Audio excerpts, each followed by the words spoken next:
Hello everybody and welcome to my channel. Today we're going to be starting a new vlog. It should be a super short vlog. It is basically one of my favorite things to do, and it is last chance authors. So there are some authors out there who are just not for you. The books just don't work for you, the plots, the way they're written, etc. So I definitely have been putting this one off because this is a complicated one. This is a really weird one. So we're actually going to be talking about Rachel Hawkins in this video, and she is the author of The Wife Upstairs, The Reckless Girls, and now The Villa. This is a complicated one because she also writes under a pen name, Erin Sterling, and writes like the X-Hex. I love those books. I will eat those up. I absolutely adore her writing and the romances in those. For some reason, it does not translate over to her thriller mystery books for me at all. So The Wife Upstairs was the very first one that I read by her. I don't know if that was her debut or not, but I gave it a 1 star. I did not like it, but there's a caveat with that one. I actually enjoyed a lot of it until I found out that she doesn't like my favorite classic book. So The Wife Upstairs is a retelling of Jane Eyre. Jane Eyre is my favorite classic. It's a really weird one, but I love the gothic style. I love that type of classic, and to me it just reads really well. She hates it, and it came out in that book. The problem is it was marketed to people who, like, it was a Jane Eyre retelling. So a lot of people who read it, including me, went into it thinking, oh, Jane Eyre retelling, we love Jane Eyre, etc. So for me, that was like, oh my gosh, like I wish it had been marketed as like a anti-Jane Eyre kind of thing, because then I would have went into it ready for that book. So I gave that one a 1 star. Then we had The Reckless Girls. I gave it a 2 star, so it did get better. It was just a mediocre book for me. I did not like the characters. I didn't like where the story ended up going. I kind of liked the ending, if I'm remembering it correctly, but in general, it was just a very lackluster, not very fun book. So very disappointing. So officially, the third book that has come out that I am planning to read is The Villa, and unfortunately, a lot of people who read the first 2 books have said they don't like this one, so now I'm like, oh, crap. But maybe that's a good thing, because a lot of people liked the first 2 books, so maybe this is the one. This is the one. But we have rules for this. This is the second last chance author vlog. This book has to get a 4 or 5 star for me to continue reading from this author. If this gets 3 or lower, I won't be reading any more of their books, because then it becomes it's not fair to them, like me consistently reading their books and consistently hating them, because obviously there's something about their thriller mystery writing that I don't like. So I think it's good for both of us. I don't have to go through any more books, and the author loses one bad reviewer.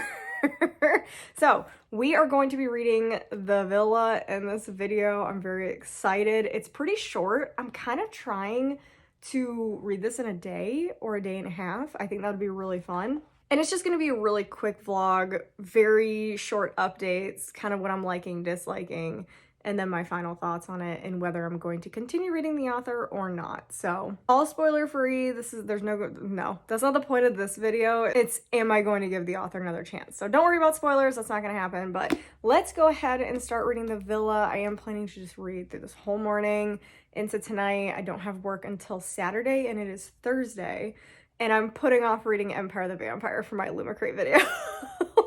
I'm still at just page 74 of that book. It's not good.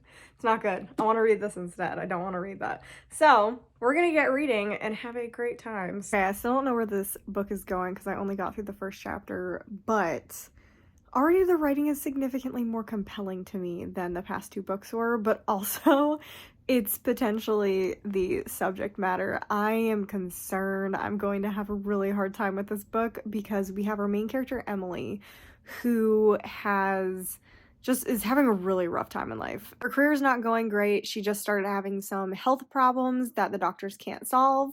Sounds familiar. And her husband of 7 years just left her.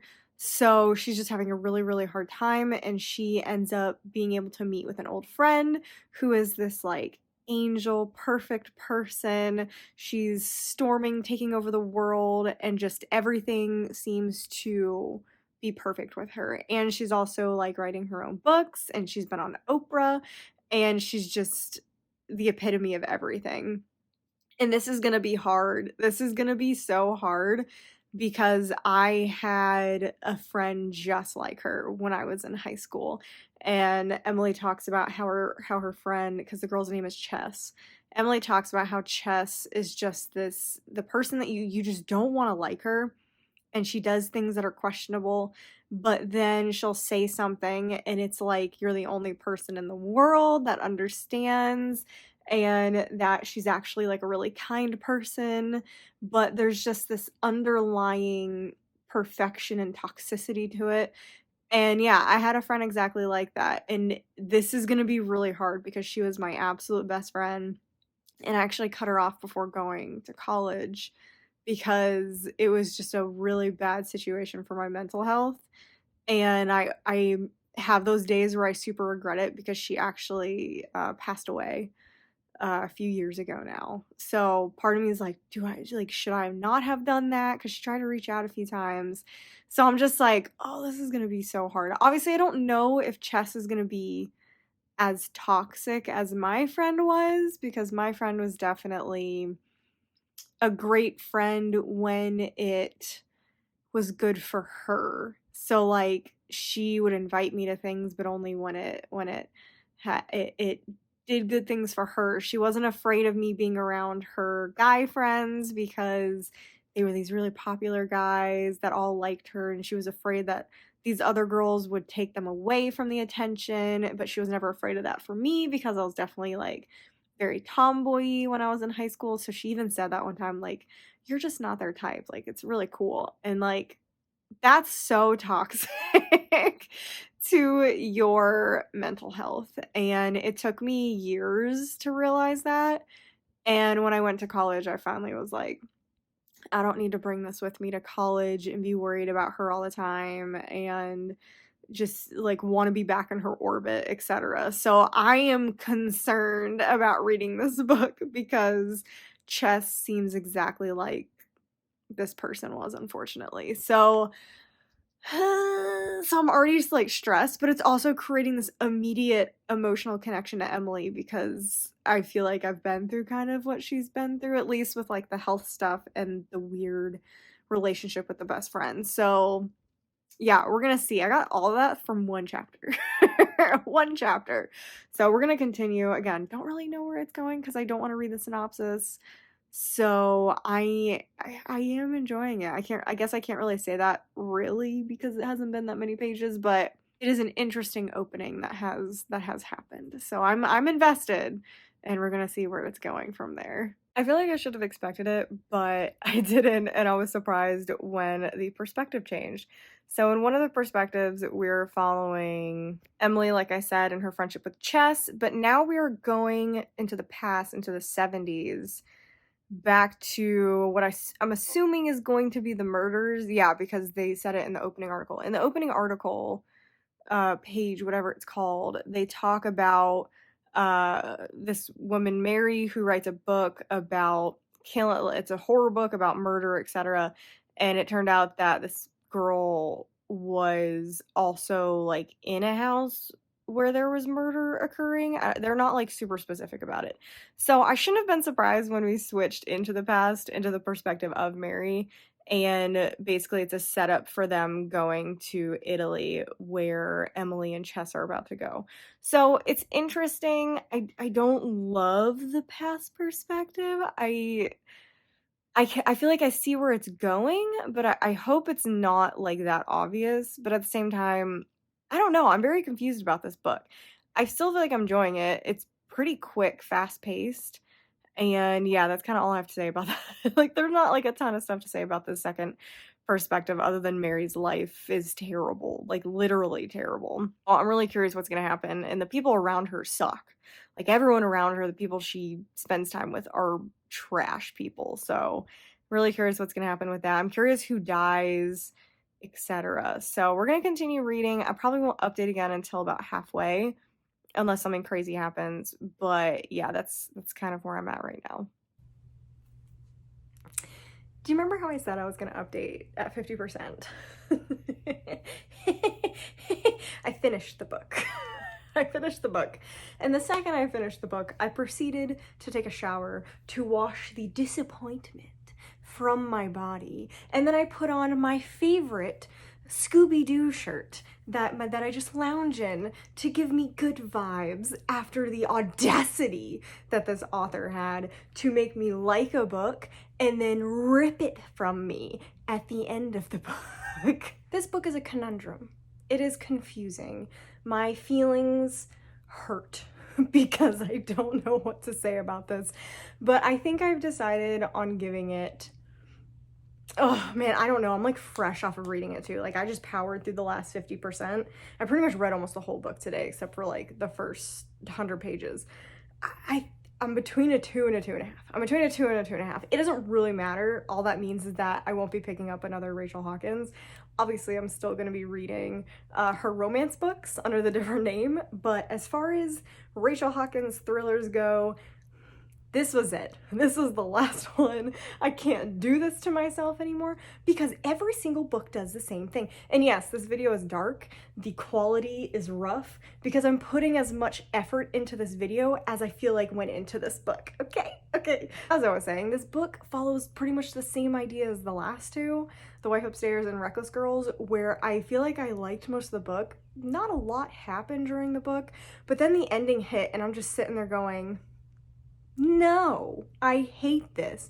And she has a real knack for writing characters that I hate, that I absolutely hate to the point that I'm just like, oh my gosh, like how does a character like this even exist? Like, and in this one, I at least had like one character that I was kind of rooting for. I was rooting for Emily. I was rooting for her story, what was going on. She needed a break. But by the end of this book, I was just like, how did you not see what was going to happen? Like, how did you not see that final thing that happened? Like, you kind of did that one to yourself at the very end. So I'm just like, even the one character I like just ended up being an idiot. So I'm just like so annoyed because I actually did really like most of this book. I was ready to give this a 4-star. I can see why a lot of people didn't like it. I had heard this book was pretty slow and it kind of meandered, and I did feel that way, but it had this really neat gothic vibe to it that I absolutely loved. I loved the creeping dread, not knowing what was going to happen. And then I feel like the ending just ruined it. Like there was nothing good that happened at the ending. I want a little bit of hope, a little bit of goodness at the end. And I feel like we got too many endings too. Like they pulled a Riley Sager and there was like 3 different endings and you were like, wait, which one was the real one? And you kind of had to sit there for a second and be like, oh, okay, so this actually happened. And it was just so unnecessary. So I'm confused. I'm confused. And I thought I was so close. I was so close to being like, oh my gosh, Rachel Hawkins wrote a book I really liked. Oh my gosh, this is so exciting. The vibes are so good. I'm liking this one storyline. It's all tying together. It's really cool. And then the rug was pulled out from under me at the end and I was over it. And that's really all I gotta say about it. That's all I gotta say about it. I feel like I like most of this book more than I like the other two. So I mean, I feel like this one is the best one so far, but that's not saying much when it's still getting like a 2.5 tops. So I'm just head hurts, unhappy, heartbroken for how close I was to having a 4-star book in this. And I can't do it. Basically, last chance author Rachel Hawkins, this was their last chance and it's a no. So I will not be picking up Rachel Hawkins thrillers anymore unless there's some reason I absolutely have to pick up the next one, like I got picked for co-hosting a book club or something that forces me to read it, but I will not go out of my way to pick up another Rachel Hawkins. So sad. So I hope you guys enjoyed this video. Kind of a downer compared to, I feel like, the last chance author. That one was a little more positive. I hope you guys enjoyed the video. Let me know down in the comments below if you're a fan of Rachel Hawkins, if you're not, etc. I'm cool with differing opinions. If you liked The Villa, if you didn't like The Villa, why you liked it, why you didn't like it, etc. Make sure you subscribe so you get more content and more of these last chance videos they're just kind of random. It's kind of just when a new book comes out, and I forgot this one is out, to be honest. This one came out a while ago. And that's all I got for you guys, so I hope you guys enjoyed the video, and I'll see you in the next one.